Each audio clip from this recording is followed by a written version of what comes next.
নারায়ণগঞ্জ জেলার রূপগঞ্জ থানার ভুলতা গাউসিয়া পাইকারি মার্কেটের সিটি মার্কেটের দ্বিতীয় তলাতে যে ছাদ মার্কেটটি বসতো, আপনারা জানেন যে গাউসিয়া ছাদ মার্কেট নামে পরিচিত। এই ছাদ মার্কেটটি কিন্তু এখন বন্ধ হতে চলেছে, কিছুদিনের ভিতরে বন্ধ হয়ে যাবে। হ্যাঁ, আগামী সামনে মঙ্গলবার পর্যন্ত হাট বসবে, তারপরে এটা আপনার বন্ধ হয়ে যাচ্ছে আর কি। তো এখানে যারা ব্যবসায়ীগণরা ছিলেন তারা হয়তো অন্য জায়গাতে আবার শিফট করবে।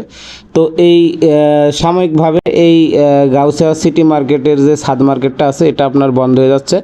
তো এই জন্য আপনাদের মাঝে এই আপডেটটি শেয়ার করলাম আর কি। তো আপনারা যারা এখানে আসতেন, আপনারা জানেন যে এখানে কম দামে সকল কাপড়গুলো আপনারা এখানে কিনতে পারতেন আর কি। ঠিক আছে, তো এখন থেকে এটা বন্ধ হয়ে যাচ্ছে, হয়তো হাট কমিটি এটা বন্ধ করে দিচ্ছে। তো এরা আবার হয়তো চালু করতে পারে বা এখান থেকে স্থানান্তর করতে পারে।